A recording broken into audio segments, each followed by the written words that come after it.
Welcome friends. In the last lecture we have started the design of isolated footing. We have solved half problem of that design of isolated footing. Today we will continue with that problem. First of all I will revise what we have solved till now, and then we'll solve the next part of the problem. So our problem statement was design a square footing for a short axially loaded column of size 300 mm by 300 mm carrying 600 kilonewton. Use M20 grade of concrete and Fe415 grade of steel. SBC of soil is 180 kilonewton per meter square. Sketch the details of reinforcement. So this is our problem statement. So firstly we have written the given data.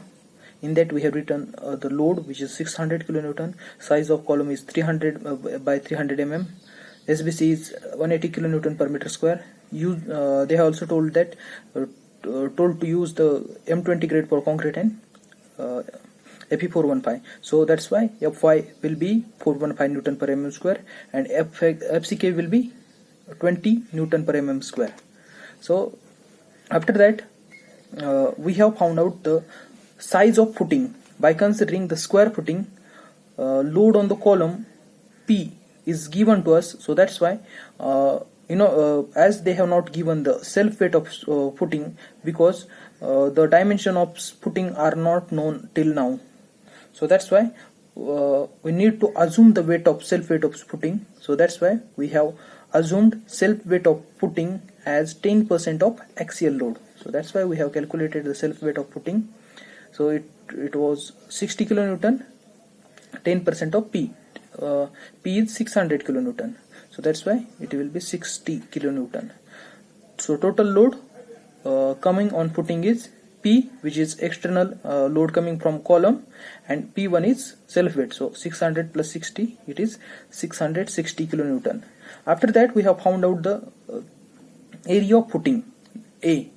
So I had told you that the pressure coming from the structure is P by A.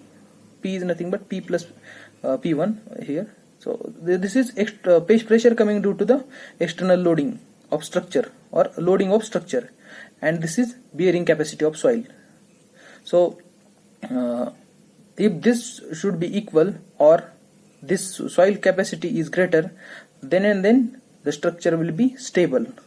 So that's why taking this condition we have find out the formula for area, which will be P by SBC. So same formula is used here, P plus P1 divided by SBC, to find out the area of footing.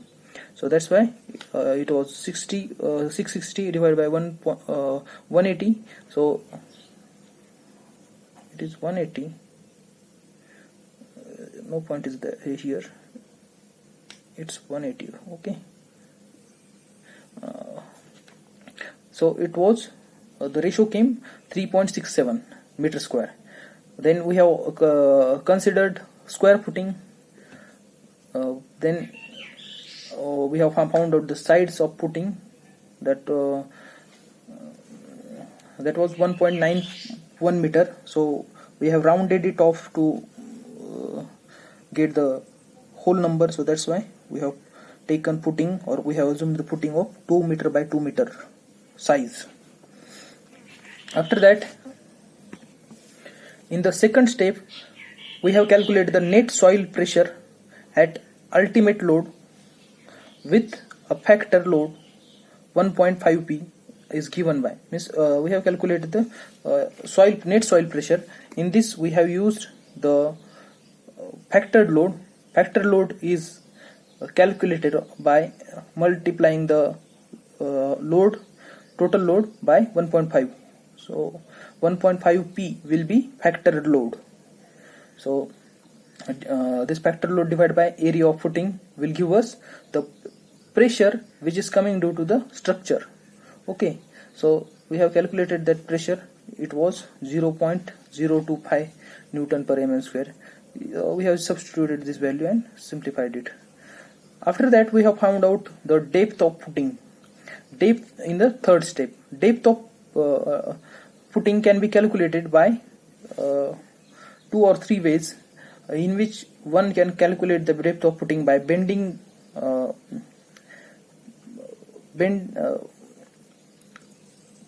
you can calculate the depth of footing by considering the condition of bending. One can also calculate the depth of footing by one-way shear or two-way shear. So these are the 2 or 3 ways which can be used for finding out the trial depth for footing.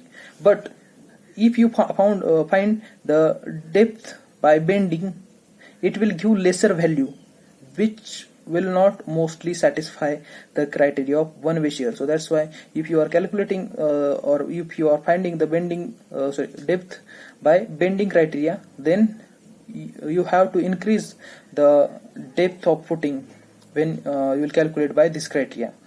So that's why I have taken the criteria of one-way shear to calculate the trial depth of footing. So first of all,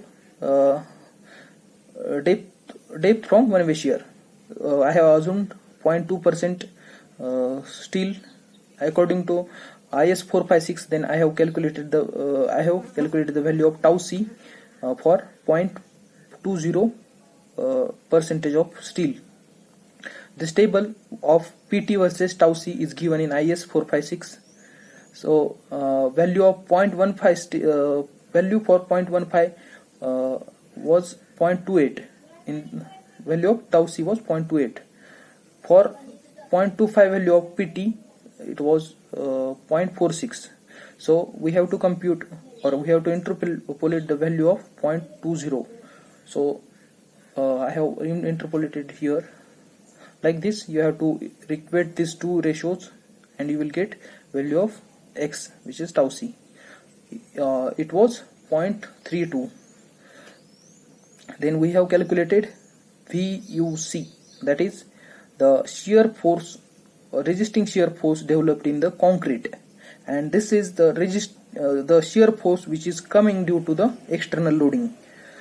We know that if structure needs to be stable or needs to be safe, then the resisting power or resisting shear capacity of concrete should be greater than this value. So this value must be greater. So we have calculated that value, tau c into L into D. Here we have taken Q into L into L minus A by 2 minus D. So I have explained how this formula came in the last lecture. So today I will not explain this. This is for one-way shear. So we have not substituted value of D here because we wanted to calculate the depth by one-way shear criteria. So that's why we kept D as it is, and we have got value of D equal to 351. So we have rounded it off to 360. So we have provided effective depth of 360 mm. After that, we are checking that effective depth calculated by us by one-way shear against the two-way shear. Means we'll check that depth for condition of two-way shear. Is that depth safe in the criteria of two-way shear or not? So this is the aim behind this step. So we want to check our footing in two-way shear. I had also told you that two-way shear is called as punching shear. Suppose if a footing is failing like the failing by punching action of column. Suppose this column is taking some part of footing with it and it is settling into the ground by breaking the footing or cutting the footing. So this part of footing is going in the ground or settling in the ground. So this is the plane of failure. So it punches the footing. So that's why it is called as punching shear. Okay. So we also discussed that the critical section for two-way shear is at distance of d by 2 from face of column. So simply this area, this shaded area, will exert pressure on the footing so that this part of footing will get cracked and footing will fail in this pattern, this part of footing will go along with column in the ground, or it will settle along with column in the ground, and this part will remain on the upper side. So that will be the case of failure. So the section lies at d by 2. Now we have calculated two-way shear. Two-way shear is what? Upward pressure in shaded area divided by area of critical section. So this is how we will calculate the two-way shear. So till this we have solved the problem in the last video. Today we'll do the next steps. The next step will be we'll write the formula here. So upward soil pressure will be P by L square into L square minus A plus D bracket square. So divided by area of critical section will be 4A plus D, 4A plus D into D. So I will tell you how this formula had been came or how this had been calculated.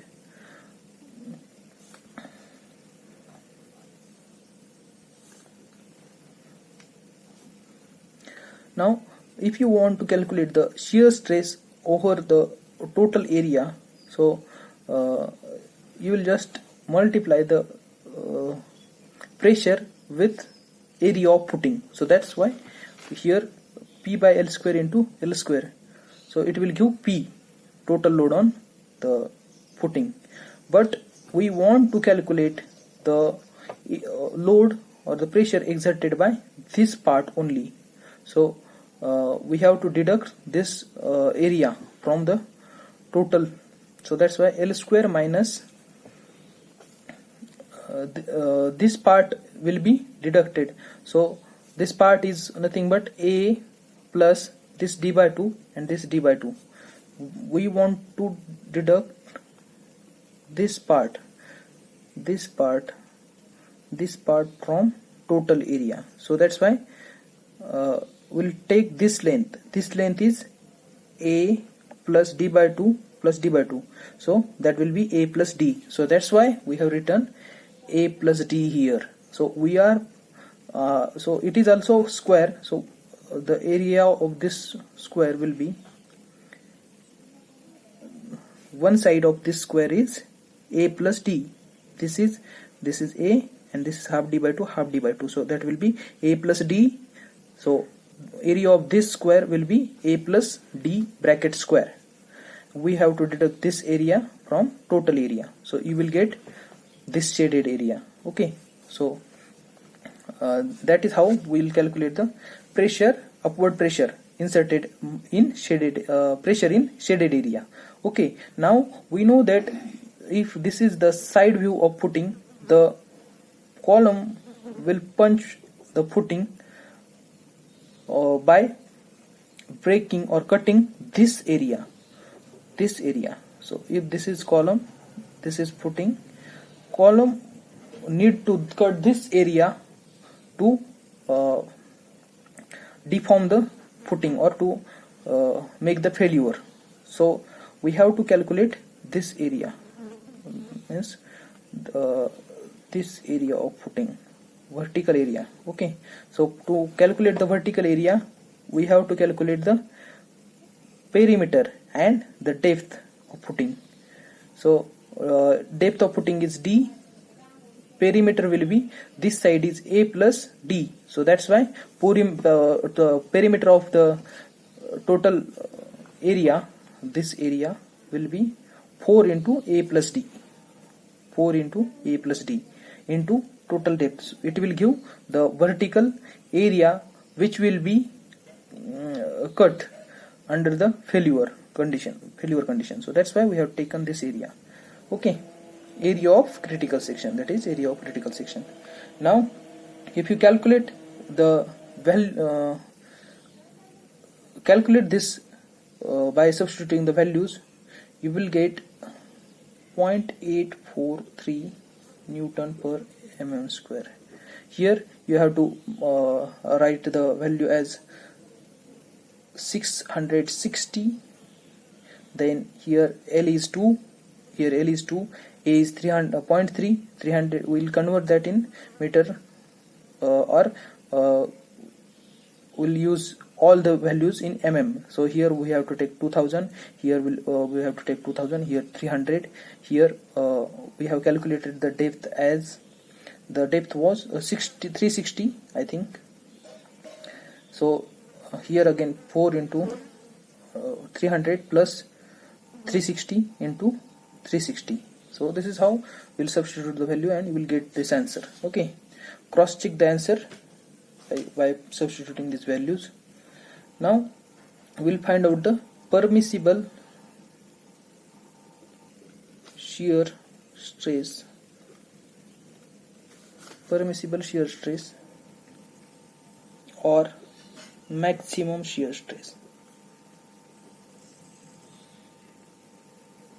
Okay, so it will be equal to 0.25 square root of FCK. I have taken this from IS code.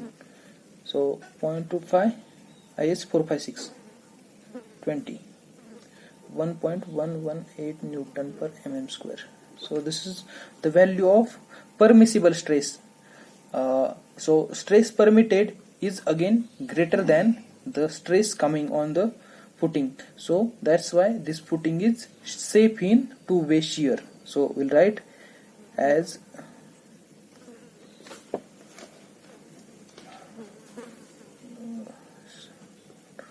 two-way shear stress, or you can directly write two-way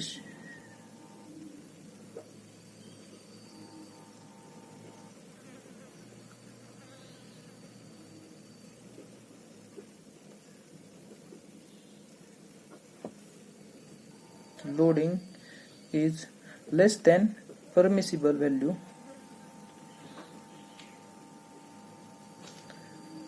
hence footing is safe in two-way shear.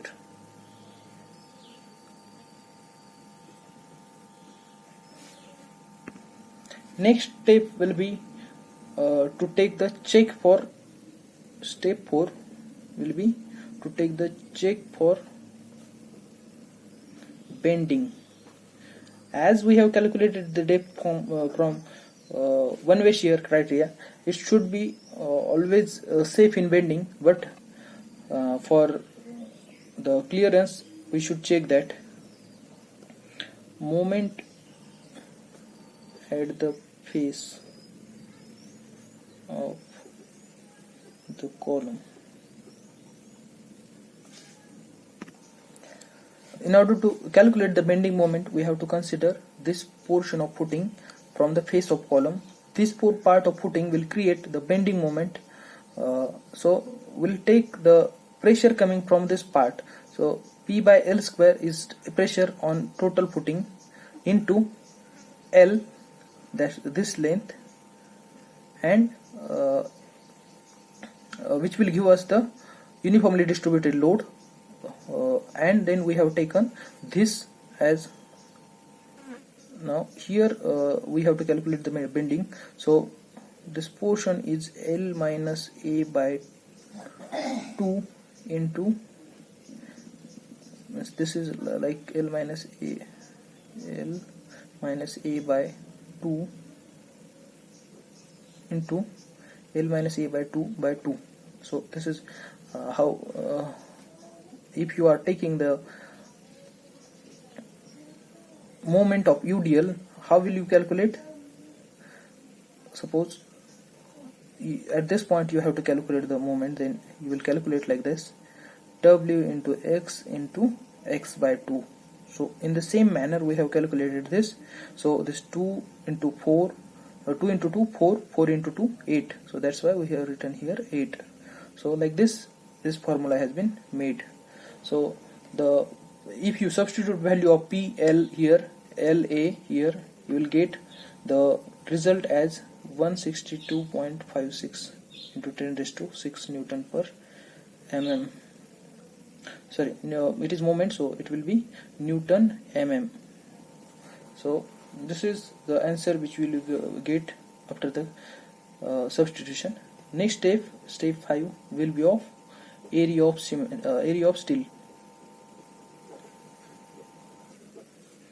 So steel reinforcement. So area of steel reinforcement can be calculated by using formula of moment, or directly you can use formula of AST 0.5 FCK upon Fy into bracket 1 minus square root of 1 minus 4.6 mu upon BD square FCK into B into D. So this formula can be used, or you can use the formula of moment like mu equal to 0.87 Fy into AST into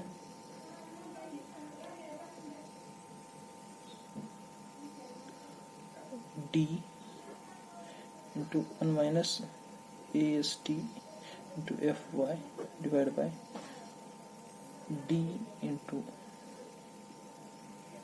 L into FCK. So this is how the formula is. So a better way, you have to use this formula. So if you substitute all these values and if you calculate this area of steel here, you will get the value of AST as 21299 mm square. So to calculate number of bars, just consider the 12 mm bar for assume 12 mm diameter bars. So number of bars will be equal to AST divided by AST. So here it is area of single bar, it is total area. So sorry, it will be number of bars equal to capital AST by small AST. Total area of steel divided by area of single bar. So it will be 1299 divided by 5 by 4 into 12 square. So you will get number of bars equal to 11.48, which will be 12 bars. Okay, so provide area AST provided will be 12